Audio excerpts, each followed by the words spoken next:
when that is not how you should buy clubs. We all know that now. You shouldn't buy clubs based on handicap. You should buy it based on performance. We've just proven there why that is.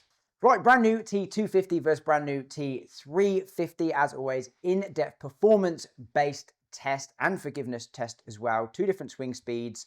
Tom doing the hitting first of all at his normal swing speed around mid-80s, and then I will jump in and do a slow swing speed as well. And then I will also do some real forgiveness testing, trying to get comparable miss hits with both of these heads out the heel, out the toe, to see is there any difference in forgiveness, and just on a good overall data set, how do they actually stack up. Starting off in the T250, Tom in the bay, we've got it standard loft, which for this head's 30.5 degrees, 2 degrees flat.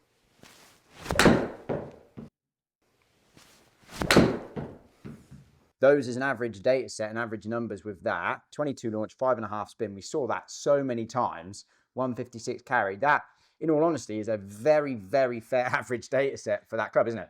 Okay, into the T350 then, mate. And obviously now stronger in loft, moving from the 30.5 degree 7 iron in the T250 down to a 29 degree 7 iron in this.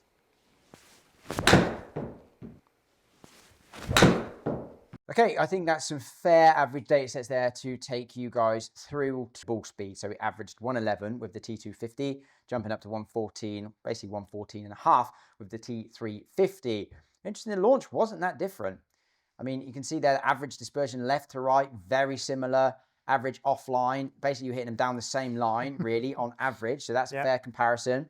So the launch, again, the T350 doing a good job of launching for its loft. Not really losing much launch against the T250, which is good. Spin, we do see come down a little bit, which we would expect. But again, it's only a few hundred revs. Probably is only 300-400 revs lower spin than the T250, which is really good. I mean, you're not even really going to notice that dramatically on course, in all honesty, because if we quickly look at the peak height and angle of descent on those as well, we had the peak height with the T250 was 102, and it was 106 with the T350.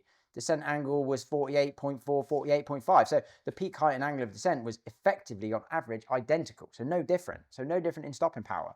And on average, we saw carry-wise 7 yards difference. 7 yards difference in carry, the same peak height, the same land angle. So you'd almost argue that there isn't really a huge negative to playing the T350 for you over the T250.